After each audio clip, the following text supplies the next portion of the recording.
ये कहीं देखा कि खुद के हाथ पैर खुद तोड़ लेंगे और वही जेल में जाएंगे। करुणलाल जी हमारे समाज के वरिष्ठ नेता हैं, हम उनका सब सम्मान करते हैं और सम्मान आगे भी करेंगे, पर उनके बारे में मैं ज्यादा टिक्का टिप्पणी नहीं कर सकता। मतलब वो तो बाबा हैं, और बाबा की तो वो तो बाबा के माया को बाबा ही जाने। उनकी राजनीति में समाज के हिसाब से उनका सम्मान करते हैं। तो नॉर्मली धाराएं, कोई केस नहीं है, कोई हो जाना चाहिए, सभी क्यों नहीं हो रही? तो यही तो कारण है, इसीलिए तो मतलब ये जनता की अदालत में हम जा रहे हैं। अब अगर कोई वार्ता करेंगे तो क्यों नहीं होंगे शामिल? बात तो करेंगे, हमारी बात रखेंगे। पार्टियों के लोग हैं जो बीजेपी के मतलब के भी लोग जो पदों पे भी है, वो भी ये कह रहे हैं कि ये नरेश के साथ जो हो रहा है ये गलत हो रहा है। अच्छे हत्यारों की, बड़े बड़े डकैतों, भूमाफिया, उनकी तो जमानतें हो रही है, बलात्कारियों की। और एक नरेश ने मतलब एक जनहित के काम करता और उसमें ऐसा मतलब उसको इस तरह से साबित करना चाहते हैं जो कोई आतंकवादी गुंडा बदमाश। ये जिस तरह से नरेश को मतलब ये शासन प्रशासन जिस तरह से उसको मतलब बता रहा है, इस तरह के हमारे वो नहीं है। वो जनहित के लिए मतलब वो करता है। जो युवा राजनीति में आना चाहते हैं उनको इस तरह से डरा धमका करके इनके नेताओं के पगचंपी करते रहो। खुद के विवेक से कुछ मत करो, जनता का काम मत करो, हमारी सेवा करते रहो, जनता की सेवा मत करो। पीले चावल बांट रहे हैं, विधानसभा का घेराव हो 25 तारीख को, उसकी तैयारी में हम सारा परिवार हमारा लगा। मैं इधर हूँ, उसके बच्चे दूसरी साइड पे गए, उसकी तैयारी में लगे हैं। वो ज्यादा से ज्यादा संख्या में पहुंचे। किस तरीके की शुरुआत होगी आज टोंक से, क्या कार्यक्रम रहेगा?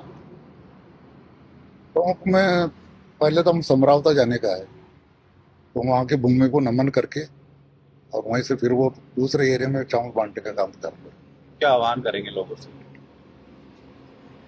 लोगों से है कि 25 तारीख को जयपुर पहुंचे।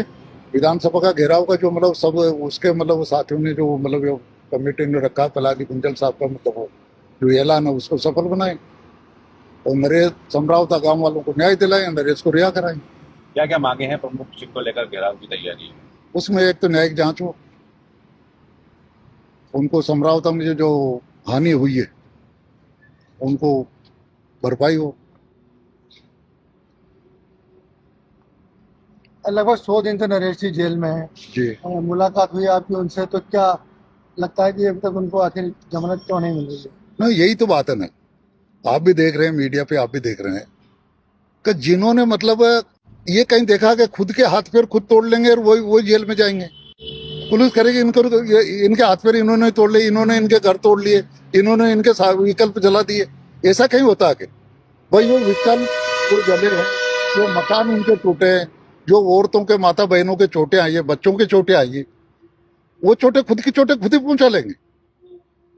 देखिए, किरोड़ीलाल मीणा जी एक बड़े नेता हैं मीणा समाज के, सरकार में मंत्री भी हैं और अच्छे कद्दावर नेता हैं। किस तरीके की मांग उनसे इस पूरे मामले में? देखो साहब, ऐसा करुणलाल जी हमारे समाज के वरिष्ठ नेता हैं, हम उनका सब सम्मान करते हैं और सम्मान आगे भी करेंगे, पर उनके बारे में मैं ज्यादा टिक्का टिप्पणी नहीं कर सकता। मतलब वो तो बाबा हैं, और बाबा की तो राजनीति अलग ही उनकी, मतलब उस पे तो मैं उसके बारे में कुछ भी नहीं।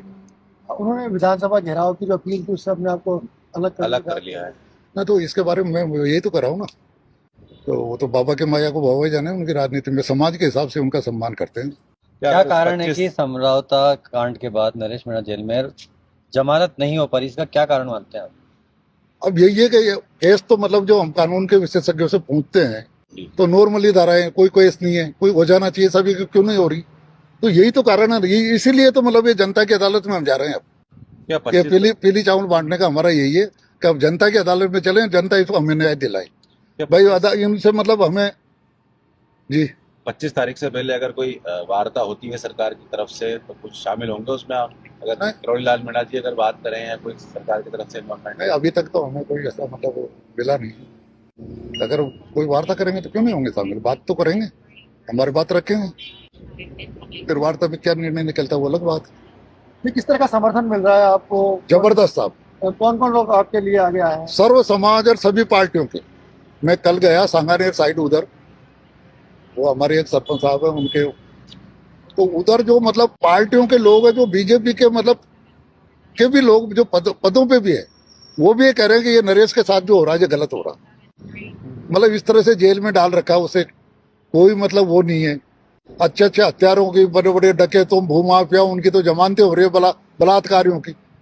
और एक नरेश ने मतलब एक जनहित के काम करता है और उसमें ऐसा मतलब उसको इस तरह से साबित करना चाहते हैं जो कोई ऐसा कोई आतंकवादी गुंडा बदमाश, जबकि हमारा परिवार के बारे में आप भी बुलाएं, वो पुराना हमारा इतिहास भी देख लो, जो हमें जानते हो देख लो, हमारा खानदानी परिवार है। हम 30 साल से तो अभी पंचायत राज में लगातार कंटिन्यू सरपंच या अन्य मतलब पंचायत में उसमें निर्विरोध सरपंच भी रहे। हमारी वो है, कोई भी मतलब बीजेपी के हो चाहे कांग्रेस को, बड़े वरिष्ठ नेता होंगे हमारे जिले के आठों संभाग के, उनके बारे में हमारे पूछेंगे तो हमारा खानदान ऐसा नहीं कि ये जिस तरह से नरेश को मतलब ये शासन प्रशासन जिस तरह से उसको मतलब बता रहा है, इस तरह के हमारे वो नहीं है।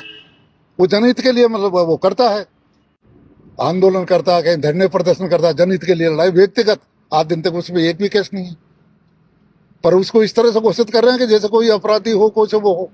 ये तो मतलब ये नए जो युवा राजनीति में आना चाहते हैं उनको इस तरह से डरा धमका करके इनके नेताओं के पगचंपी करते रहो, खुद के विवेक से कुछ मत करो, जनता का काम मत करो, हमारी सेवा करते रहो, जनता की सेवा मत करो। हाई कोर्ट से जमानत खारिज हुई है कल। जी साहब, अब आगे क्या? किस तरह की उम्मीद है? अब देखो न्यायपालिका के बारे में तो क्या टिक्का टिप्पणी करें, न्यायपालिका उसके और दूसरा कोई वकील साहबान जो हमें रास्ता बताएंगे उसके अनुरूप चलेंगे। इतनी बड़ी जो घटनाएं घटी है, तो पहले सारे जो समरावता के हमारे जितने भी जो भाई है, जितने भी हमारे बड़े बुजुर्ग, हमारी माताएं बहनें, सब मिलके आज यहाँ से पूरे राजस्थान की जनता को, पूरी सर्व समाज की जो जनता है, सर्व समाज को हम आह्वान करते हैं कि हमारे साथ में, हम अपील करते हैं हाथ जोड़ के कि हमारे साथ में जो न्याय हुआ, तो आप लोग ज्यादा से ज्यादा जो 25 तारीख को जो अन्याय हुआ है उसके खिलाफ आवाज बनकर आप हमारा साथ दें। आज इसीलिए हमने जो शुरुआत की है इस धरती से, यहाँ से हम लोग अपील करते हैं और सारे समरावता के लोग मिलके यही अपील करते हैं कि हम पीले चावल बांटने निकले हैं और इस जगह से आज से हम गांव-गांव और ढाणी-ढाणी में हम लोग पहुंचेंगे। पूरे देवली में, हुनियारा में, पूरे जिले के अंदर आज से हमारी एक शुरुआत हो चुकी है और 25 तारीख को हम दिखा देंगे सरकार को कि किस तरह से लोगों के साथ में जो अन्याय करते हैं। और जो कई लोग हैं जो हमारे साथ में, और भी कई बड़े लोग हैं जो हमारे साथ में जुड़ रहे हैं, मन से सर्व समाज के लोग हमारे साथ में लगे हुए हैं। हम सब लोगों को धन्यवाद देते हैं। जैसे प्रहलाद गुंजल साहब है जो काफी टाइम से अन्याय के खिलाफ आवाज उठा रहे हैं। आज हम नैना समाज में कई लोगों को बड़े ओहदे में भी बैठाना है। इस समाज ने बहुत कुछ दिया है, बाकी अभी तक जो खुल के लोग नहीं है, तो मैं तो कहना चाहूंगा हमारे जितने भी जो समाज के नेता है उनको भी कहना चाहूंगा कि ये समाज आपको एक बड़ा नाम देने का काम किया है।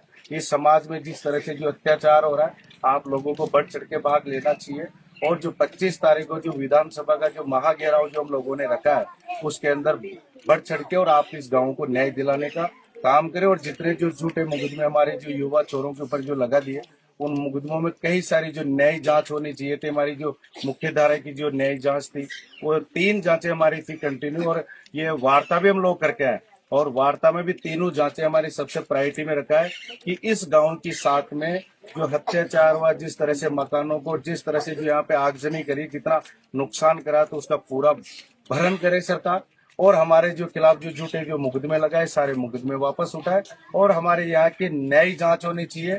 और हमारे जो भाई साहब को जिस तरह से एक बड़ा जो षड्यंत्र चल रहा है राजनीति का, जिस तरह से आज युवाओं की जो राजनीति दबोचने का जो काम कर रही है सरकार, और जो बड़े नेता जो जिस तरह से जो युवाओं को आगे बढ़ने से जो रोक रहा है, जो आदमी एक किसानों के लिए जो आवाज बन के जो उभरे हैं, ऐसे व्यक्ति की हत्या करने में लगी हुई है। मैं तो ये कहना चाहूंगा कि ये समय रोडों में निकलने का आ गया, ये समय सरकार को एक जिस तरह से दिखाने का आ गया, क्यों कारण कि आज कौन अगर किसानों की अगर आवाज अगर कोई उठाएगा नहीं, जिस तरह से अगर कोई आवाज उठाएगा तो क्या इस तरह से क्या उसकी आवाज को दबोचा जाएगा?